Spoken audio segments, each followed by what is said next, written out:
अस्सलामुअलैकुम दोस्तों, आज 24 अप्रैल है। मैं आपका दोस्त नदीम अकरम हाजिर हूं मिडल ईस्ट की 14 बड़ी अहम खबरों के साथ।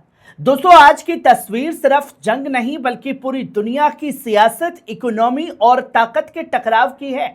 जहां एक तरफ डोनाल्ड ट्रंप के वार प्लान और धमकियां हैं तो दूसरी तरफ ईरान की जवाबी तैयारी, मिसाइल हमले, समंदर में टकराव और सड़कों पर उमड़ा जन सैलाब है। इजराइल पर इकोनॉमिक झटका, लेबनान में बमबारी और आसमान में ड्रोन की जंग, हर मोर्चे पर हालत बेकाबू होते जा रहे हैं।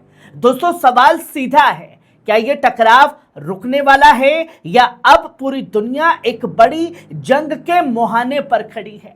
चलिए शुरू करते हैं आज की ये 14 बड़ी अहम खबरों का सिलसिला, जहां तमाम बड़ी खबरें आपके सामने आपकी स्क्रीन पर होंगी। वहीं आप पहली खबर देख सकते हैं, ईरान के मिसाइल हमले ने खोल दी दुनिया की तैयारी की हकीकत।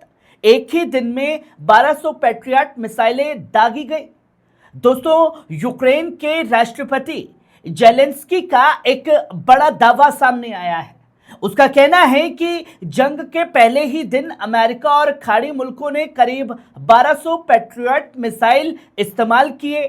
जानकारों का अंदाजा है कि अमेरिका, खाड़ी देशों और इजराइल ने मिलकर 5 से 6 हजार इंटरसेप्टर दागे ताकि ईरानी मिसाइलों को रोका जा सके।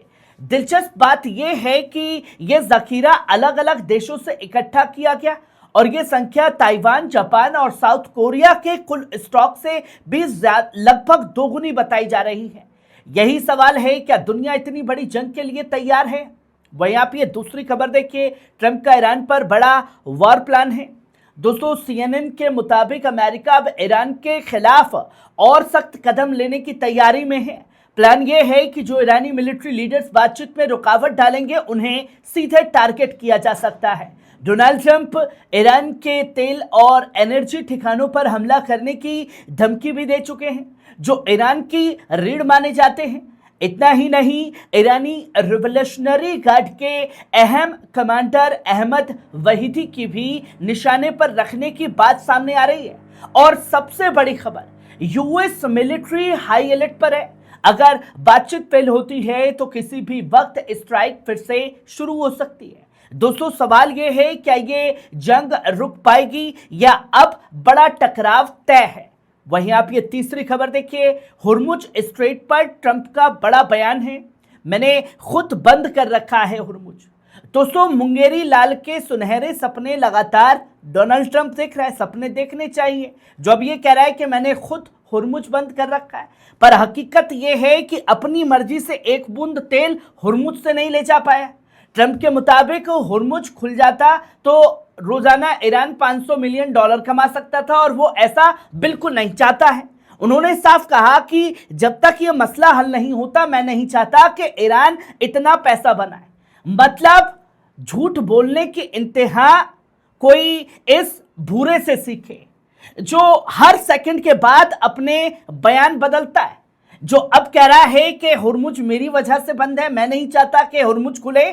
तो दूसरी तरफ धीरे से यह भी कहा जाता है कि हुर्मुज खोल दो प्लीज। वहीं आप ये चौथी खबर देखिए, डोनाल्ड ट्रंप ने 3 हफ्तों के सीज फायर का ऐलान किया है, लेकिन उसी वक्त इजराइल दक्षिण लेबनान पर बमबारी कर रहा है। यह है असली सच्चाई।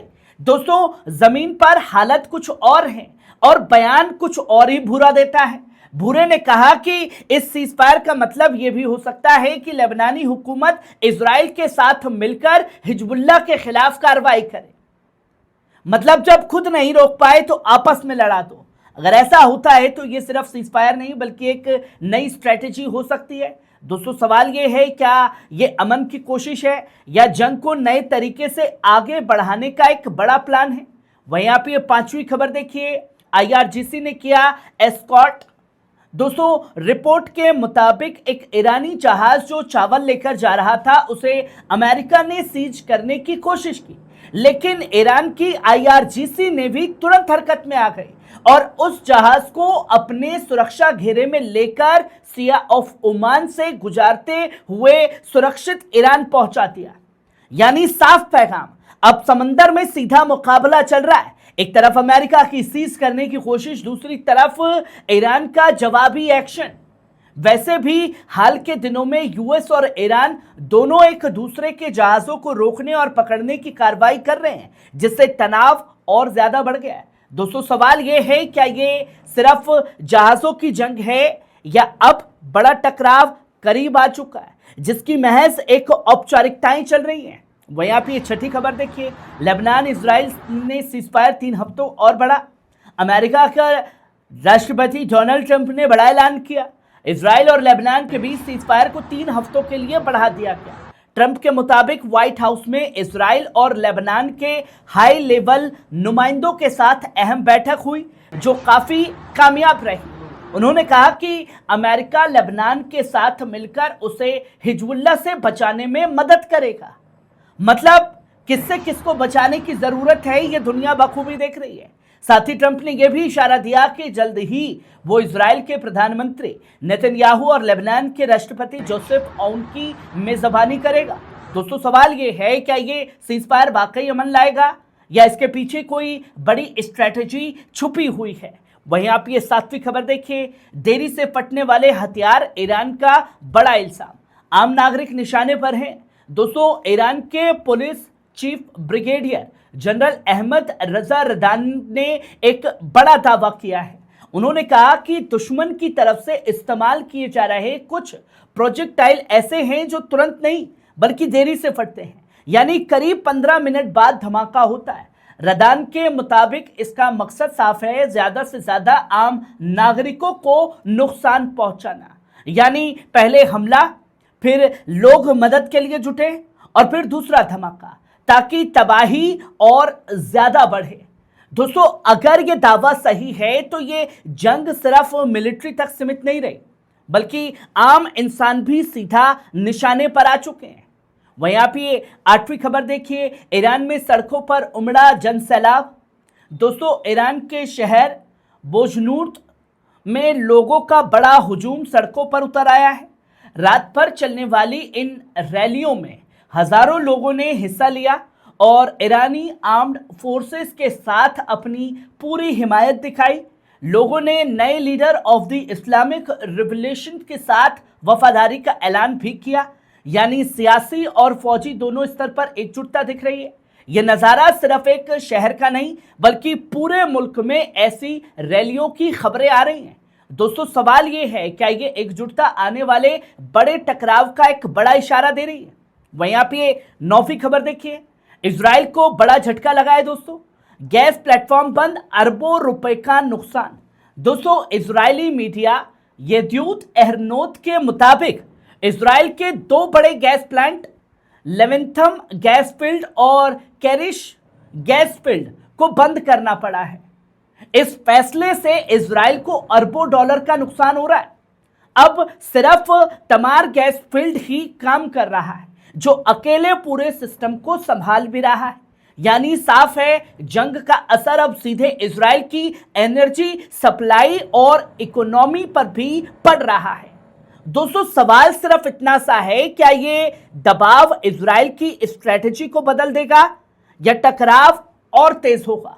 वहीं आप ये 10वीं खबर देखिए, इजराइल के उत्तर में डर का माहौल है, गजा एनवेलप 2 बनाने का खौफ। दोस्तों, इजरायली मीडिया के मुताबिक उत्तरी इलाकों में रहने वाले लोग डोनाल्ड ट्रंप के हालिया बयानों से काफी परेशान हैं।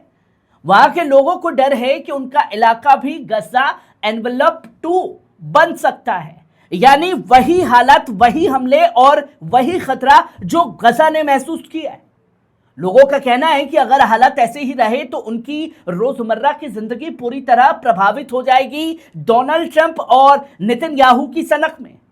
यानी साफ पैगाम, जंग का असर अब आम लोगों की जिंदगी पर गहराई से पड़ रहा है। जहां लोग चिल्लाते थे कि तुच्छ नहीं हो रहा इजराइल में, अब खुद इजरायली मीडिया और इजराइल की अवाम ये कह रही है। वहीं आप ये 11वीं खबर देखिए, ईरान ने ट्रंप की पोल खोल दी है।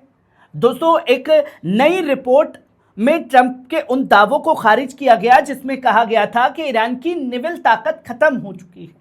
रिपोर्ट के मुताबिक वीडियो और ग्राउंड सबूत के साथ यह दिखाया गया कि ईरान की नेवी अभी भी एक्टिव है और मजबूत है। दरअसल पेंटागन की इंटेलिजेंस रिपोर्ट भी मानती है कि ईरानी अपनी अहम मिलिट्री क्षमता अब भी बरकरार रखे हुए है। यानी साफ है, जो तस्वीर दिखाई जा रही है और जो हकीकत है, दोनों में जमीन आसमान का फर्क है। और ये भूरे के मुंगेरी लाल के सुनहरे सपने जैसा है, जो सपना देखता है कि मैंने ईरान को खत्म कर दिया, वहां मेरा नुमाइंदा आ गया।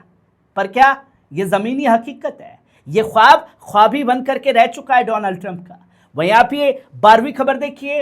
ईरान के कुदस फोर्स के कमांडर इस्माइल कानी ने साफ कहा है कि अमेरिका और इजराइल के खिलाफ जंग में असली ताकत कौम की एकता है। उन्होंने साफ कहा कि हम सब इनकलाबी हैं और अवाम व हुकूमत की मजबूत एकजुटता से हम दुश्मन को पछताने पर मजबूर करेंगे। यही पैगाम ईरान के राष्ट्रपति मसूद पेजाशकिन और पार्लियामेंट स्पीकर मोहम्मद बागिर कालिबाफ ने भी दोहराया कि एक खुदा, एक कौम और एक कायद और एक रास्ता जीत का रास्ता है। वहीं विदेश मंत्री अब्बास अरागची ने भी कहा कि ईरान पहले से ज्यादा मुत्तहिद है और हर इरादा एक ही मकसद के साथ काम कर रहा है। यह बयान सीधे तौर पर डोनाल्ड ट्रंप के उस दावे का जवाब है जिसमें उन्होंने ईरान में अंदरूनी फूट की बात कही थी। दोस्तों, अब सवाल ये, क्या ये एकजुटता जंग का रुख बदल देगी या टकराव और ज्यादा तेज होने जा रहा है? वहीं आप ये 13वीं खबर देखिए। इजराइल एयरफोर्स में जासूसी कांड, ईरान से संपर्क, बड़े टारगेट का प्लान किया जा रहा है। दोस्तों, इजरायली मिलिट्री रेडियो के मुताबिक एयरफोर्स के 2 जवान 1 साल तक ईरानी हैंडलर्स के संपर्क में रहे। रिपोर्ट कहती है कि उनसे एयरफोर्स चीफ को टारगेट करने और military base, air defence system और अफसरों के घरों की जानकारी देने को कहा गया। बताया गया है कि उन्होंने ट्रेनिंग मटेरियल से तस्वीरें और जानकारी भी शेयर की, लेकिन उन्हें कोई खास पैसा नहीं मिला। बाद में उनसे और खतरनाक काम करने को कहा गया, जिसे उन्होंने मना कर दिया और फिर संपर्क टूट गया। दोस्तों, अब सवाल ये है, क्या ये सिर्फ जासूसी का मामला है या सिक्योरिटी सिस्टम में बड़ी चूक का इशारा भी है? वहीं आप आखिरी और 14वीं खबर देखिए। ईरान में धमकियों की गूंज, एयर डिफेंस एक्टिव, ड्रोन हमले नाकाम। दोस्तों, ईरानी मीडिया के मुताबिक तेहरान समेत कई शहरों में एयर डिफेंस सिस्टम एक्टिव हुआ और जोरदार धमाकों की आवाजें सुनी गई। बताया गया कि यह कार्रवाई दुश्मन के ड्रोन को ट्रैक करने और उन्हें रोकने के लिए की गई तैयारी थी। रिपोर्ट में यह कहा गया कि ऑर्बिटर जैसे छोटे ड्रोन भी देखे गए, जो इजरायली कंपनी एरो यूनिटिक्स बनाती है। ईरान की फौज और रिवॉल्यूशनरी गार्ड ने मिलकर कई ड्रोन इंटरसेप्ट किए, जिनकी कीमत करोड़ों डॉलर तक बताई जा रही है। दोस्तों, साफ है कि अब जंग सिर्फ जमीन पर नहीं बल्कि आसमान में भी पूरी ताकत से लड़ी जा रही है। जहां समंदर हो, जमीन हो या आसमान, हर जगह पूरी तरह से ईरान मुस्तैद है। दोस्तों, ये थी आज की 14 बड़ी अहम खबरें। आपको कैसी लगी कमेंट बॉक्स में आकर के अपनी राय जरूर दीजिएगा, क्योंकि पल पल न्यूज़ है आपकी खबर, आपका भरोसा। शुक्रिया।